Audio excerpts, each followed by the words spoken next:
y, y decir qué grande, qué grande, qué grande fuiste, qué grande eres, comandante Hugo Chávez. Qué privilegio histórico tuvimos y tenemos y tendremos en este país de haber compartido contigo, de haber sido testigos de estas realidades, de estos milagros. Porque el comandante Chávez, fíjense la fecha, 1992. ¿Qué estaba pasando en 1992 en el mundo? Se estaban derrumbando las esperanzas. Había unos países, para los que son muy jóvenes, en la Europa, que se habían declarado socialistas desde los años, las primeras 2 décadas del siglo XX y después, más adelante, ganaron guerras, derrotaron el fascismo, el nazismo y emprendieron un camino socialista. Y lamentablemente torcieron la ruta, se burocratizaron, se alejaron del proyecto socialista y el imperio estadounidense quedaba a principios de los 90 como el único rey, señor de estas tierras y de estos mares de todo el planeta. Quedaba la Cuba revolucionaria aquí en nuestra América, digna, firme siempre, pero quedaba allí sola, porque había perdido todo apoyo de la Unión Soviética, que había sido su principal respaldo político, económico.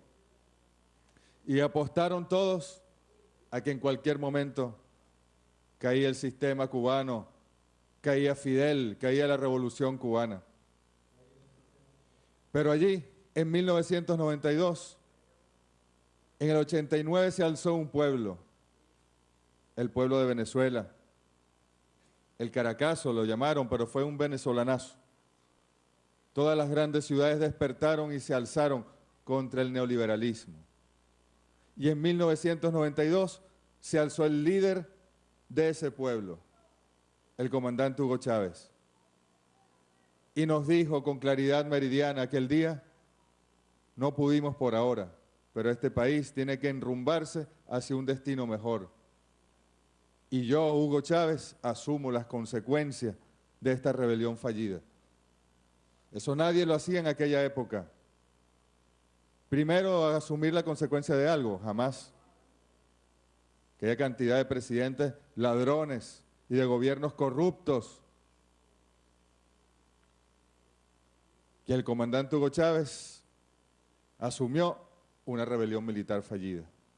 Pero además nos sembró la esperanza. Este país tendrá que enrumbarse hacia un destino mejor y por ahora no pudimos, pero insistiremos. La esperanza, los pueblos con esperanza todo lo pueden. Y ahí está. Salió de prisión en el 94 y se fue a la calle a recorrer el país.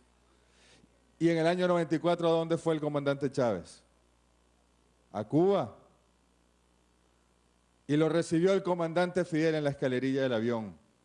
Y se dieron la mano, no se conocían. Jamás, ni siquiera habían intercambiado una llamada telefónica o una carta. Se dieron la mano y empezaron a conversar. Y cuántas coincidencias allí pudieron ellos diagnosticar entre sus pensamientos, con diferencia, pero con coincidencia. Y allí, bueno, surge esa unión de almas. El comandante Fidel decía en su última reflexión que Hugo Chávez había sido su mejor amigo en todas las batallas que ha dado a lo largo de tantos años. 60 años cumplió el asalto al cuartel Moncada de 1953. Y en todos estos años de lucha y más, bueno, Fidel encontró en Chávez no solo un compañero en lo ideológico, no solo un compañero en las luchas políticas, sino un compañero en la bondad, en la generosidad, en el bien. Y ahí surge todo este camino. Y en el año, bueno, llega el comandante con su pueblo al poder, en el año 98. No, en el año 99 llega al Palacio de Gobierno, convoca al Poder Constituyente, nos convocó a nosotros. Nos convocó a nosotros para que decidiéramos el futuro de la patria y lo plasmamos aquí en esta Constitución.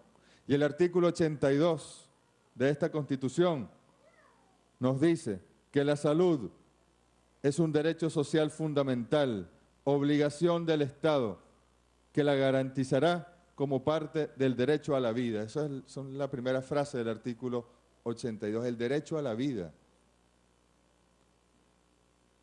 Y en el año 2000, bueno, se firman los primeros convenios con Cuba contra el imperio, contra toda la fuerza, contra toda la burguesía nacional que no quería que hubiese ningún tipo de relación con Cuba, satanizada, mal puesta ante el mundo. Y allí el comandante Chávez, sin ningún temor, firma los convenios y comienza esta relación hermosa, recíproca. Y vimos nosotros, bueno, el surgimiento de las misiones en el año 2003, la misión Barrio Adentro, la misión Robinson, la misión Rivas, con la ayuda de la Revolución Cubana y el convenio Cuba-Venezuela. Y hablar de 57.000 compatriotas que han ido desde este aeropuerto de Maiquetía hasta el aeropuerto José Martí, allá en La Habana, que han recibido no solo la mejor atención científica, médica, que sin lugar a dudas es así, Roberto es testigo de ello, sino el amor, el buen trato, el respeto, ¿o no es así? Díganmelo ustedes. ¿Cómo los trataron en Cuba? ¿Vienen felices de Cuba? El respeto por ustedes. Ustedes saben que en el sistema capitalista hay una máxima que dice, el cliente siempre tiene la razón. En el socialismo y en el sistema de salud el paciente es el que tiene la razón y en consecuencia hay que tratarlo con respeto, con amor, hay que explicarle, hay que ser pedagógico con ellos y eso es lo que han hecho.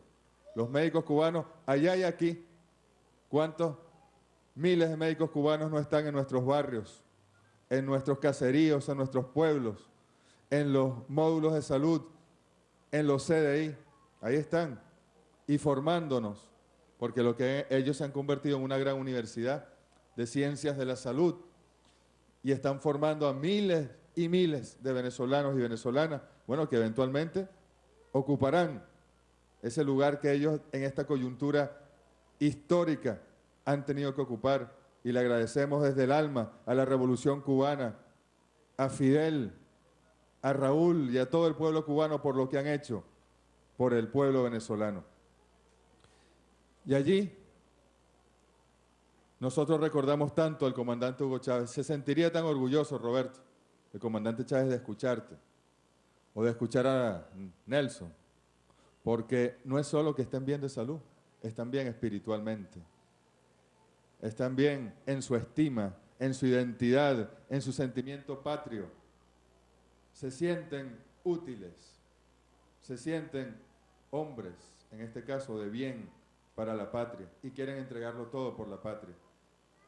La pedagogía de Hugo Chávez, que nos hizo entender, reencontrarnos con nuestro origen, reencontrarnos con nuestros pueblos indígenas en resistencia desde hace 500 años y más, reencontrarnos con la generación de Miranda, con la generación del libertador Simón Bolívar, de Sucre, de Urdaneta, de Simón Rodríguez, reencontrarnos con las generaciones posteriores que batallaron, como la generación de Ezequiel Zamora o del presidente Cipriano Castro, reencontrarnos con todas las luchas de este pueblo,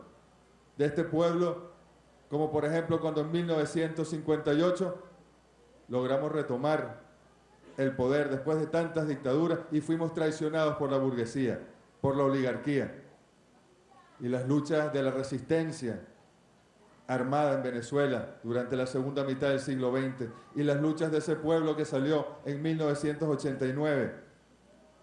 Ese es el pueblo que hoy es gobierno, el pueblo de los pueblos indígenas, el pueblo de Bolívar, el pueblo de Zamora, el pueblo de Chávez. Nosotros tenemos que cuidar estos logros. Están atacando de nuevo la Constitución. Ahí está la burguesía de nuevo, bueno, buscando atajos como en el año 2002, como en el año 2003, bueno, como en todos estos años, porque esto ha sido un golpe de Estado continuado, como dice el doctor José Vicente Rangel, desde el año, bueno, podemos decir desde el 2000 en adelante, por ponerle una fecha. Y seguirán, porque el socialismo que estamos construyendo es una amenaza para ellos, para sus privilegios, para sus fortunas mal habidas. Allá en la derecha corrupta están los que robaron a este pueblo durante los 40 años de democracia supuesta, de punto fijismo. Ahí están ellos. ¿O de qué? ¿Qué son esos partidos de la derecha? Son los derivados de Acción Democrática y COPEI. Y la propia Acción Democrática y COPEI está en la derecha. Ahí están los que le robaron la salud a nuestro pueblo, la educación a nuestro pueblo, la cultura a nuestro pueblo, el deporte a nuestro pueblo. Ahí están quienes le habían negado los derechos más elementales a nuestro pueblo. Y el que vino a reivindicar esos derechos fue el comandante Hugo Chávez. Y ustedes, queridos compatriotas, son testigos de excepción. Se han organizado en el país. Están al frente, tienen una organización, unos comités. Sigan adelante, sigan adelante. La organización es la única vía de garantizar la continuidad de la revolución bolivariana, y ustedes lo saben mejor que nadie como parte del pueblo. Tenemos que estar organizados, y no solo allí. Vayan, ahora que recibieron vida, vayan a sus pueblos, a sus ciudades, a sus campos, y organicen, si no están organizados, sus consejos comunales. Conviértanse en protagonistas. Los invisibilizó el capitalismo, y Chávez no solo los visibilizó, los ha hecho protagonistas. Aprovechen esa capacidad de ser protagonistas. Pónganse al frente de los procesos. No se conformen solo con ir y venir de Cuba y sentirse mejor en lo personal, en lo familiar. Pónganse al frente de los procesos colectivos. Ustedes también, ahora que tienen más vida, que tienen más salud, que tienen más futuro, en consecuencia. Ahí está el presidente Nicolás Maduro dando una batalla contra la corrupción. Esa batalla es de todos nosotros. Esa no es solo del presidente o de su equipo de gobierno. Y tiene el descaro a la derecha de señalar, ¿hay corrupción en algunas instituciones? Sí la hay.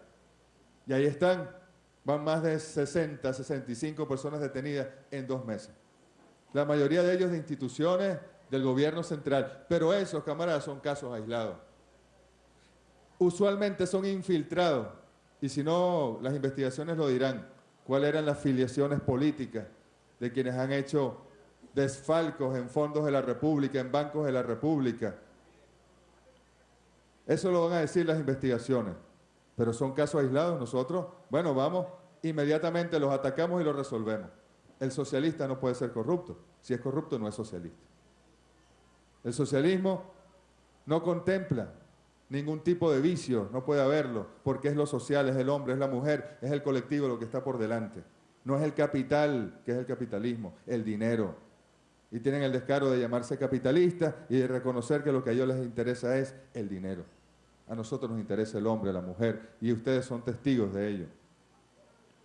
Y entonces tiene la derecha el descaro de decir, bueno, que es el gobierno el corrupto. No, ellos son los corruptos. Todos. Porque la única manera de que el capitalismo exista en este planeta es mediante la corrupción, es mediante lo que ustedes vivieron. Esto que hoy invertimos en salud, que no es un gasto, es una inversión.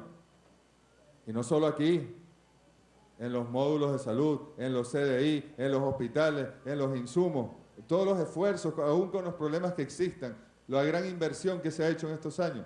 Bueno, eso no iba para allá, iba para los bolsillos y las cuentas bancarias de los capitalistas. Lo que se ha invertido en educación, todas las misiones, todo el sistema educativo, las nuevas universidades, los nuevos liceos, las nuevas escuelas, eso no iba para el pueblo, iba para los bolsillos y las cuentas de la burguesía capitalista.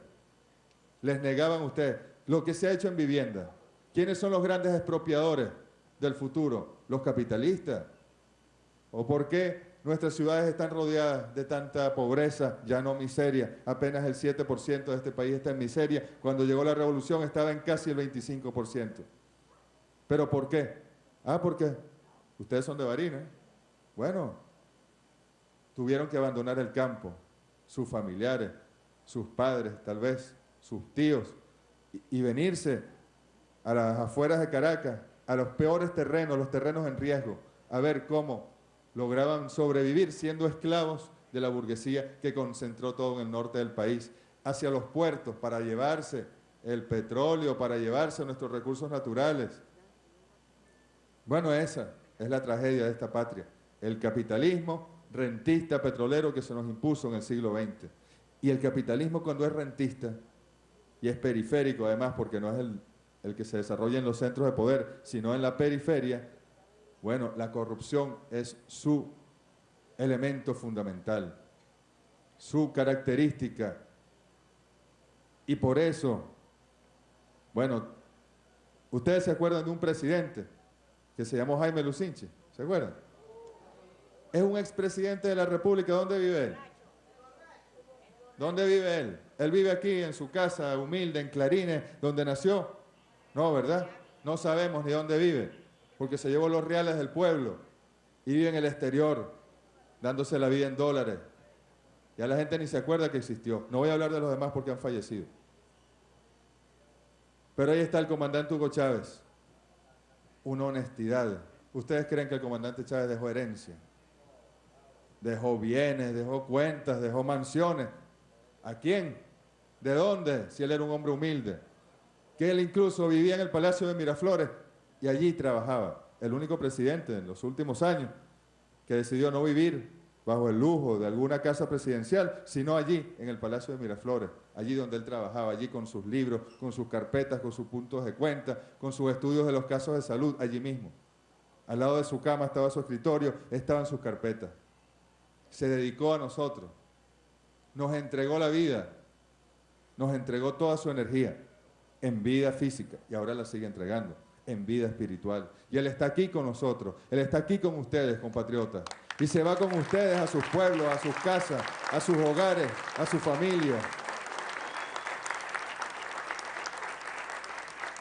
Si este fuera un gobierno corrupto, una revolución corrupta, no habría la inversión social que hay, que se lleva, bueno, en 10 años fueron 500.000 millones de dólares, que se lleva el 60% del presupuesto nacional. Eso no ocurre en ninguna parte del mundo. Revisen los presupuestos de los países europeos. ¿Qué está pasando allá? Están despidiendo a la gente de los estados, están cerrando entes, empresas del Estado, están dejando a los funcionarios en la calle, están quitándole las pensiones a los adultos mayores, están ampliando la edad de la pensión para no tener que darles pensión, sino cuando sean más viejitos, y están ya a punto de morirse. Ese es el capitalismo, salvaje, grosero, antihumano, y nosotros estamos logrando con la revolución bolivariana, con ejemplos como este, el Convenio Cuba-Venezuela, demostrar en términos concretos lo que es el socialismo. Ustedes han sido testigos y han sentido lo que es el socialismo, la solidaridad, el amor, el bien, la generosidad. Bueno, sean ustedes portadores y practicantes de esos valores, de ahora en adelante y para siempre. Y sabemos que el Convenio Cuba-Venezuela en materia de salud seguirá, pero sabemos también que se están instalando aquí en Venezuela, con el apoyo también de la Revolución Cubana, todas las capacidades para que el día de mañana, bueno, ya no haga falta ir a Cuba, sino que esté todo aquí en Venezuela, y sea mucho más económico incluso, siguiendo el ejemplo, la disciplina. ¿Cuánto quiso en vida y querrá el comandante Chávez al doctor Llerena, por ejemplo, allá de la Pradera? ¿Ustedes lo conocieron? No les dieron moringa a ellos. Sí les dieron, ¿verdad? Porque Fidel no fue que se retiró, porque bueno, él también tuvo problemas de salud. Bueno, y en el año 2006 estuvo muy mal. Pasó por 1, 2 operaciones y fíjense cómo está ahorita. Pero Fidel no fue que se dedicó, se retiró a darse la buena vida. No, Fidel está estudiando, investigando, sembrando con sus manos. Fidel Castro, sus 87 años, ya no solo siembra ideas y proyectos, sino semillas de árboles, como la moringa que él está investigando tanto. Y eso no es para él. Él está pensando en ustedes, en la salud de ustedes. Él está pensando en Haití, en esa gran deuda que tenemos con un país tan pobre, que fue la primera república libre de este continente nuestro americano, Haití, para que los niños en Haití cuando desayunen o cuando coman, bueno, eso que ellos tienen allí, si es pan, si es galleta, si es arroz, bueno, tengan por ejemplo moringa y tengan un valor nutritivo mucho más grande y puedan ellos vivir y ser más felices. Ese es el gran ejemplo del socialismo. No hay tiempo de descanso, no hay tiempo para retiro, hay tiempo para crear, hay tiempo para ayudar, hay tiempo para construir, hay tiempo para limpiar y decantar. Eso es lo que estamos haciendo en la Revolución Bolivariana. Ustedes, como dijo el comandante Chávez, hoy quizá muchos estaban viviendo, muriendo. Hoy todos están viviendo, viviendo. El vivir, viviendo, que nos habló el comandante Chávez con la gran misión Vivienda Venezuela. Ustedes también viven, viviendo. La vida, la salud, la educación, la cultura. Eso es el socialismo, camarada. Vamos a terminar de construirlo y contamos con ustedes. Que siga adelante el convenio Cuba-Venezuela. Que siga adelante el sueño del comandante Hugo Chávez y su proyecto de la patria. Que siga este pueblo comprometido con el socialismo, con la vida, con la salud, independencia y patria socialista. Bien, amigo, y con estas palabras del vicepresidente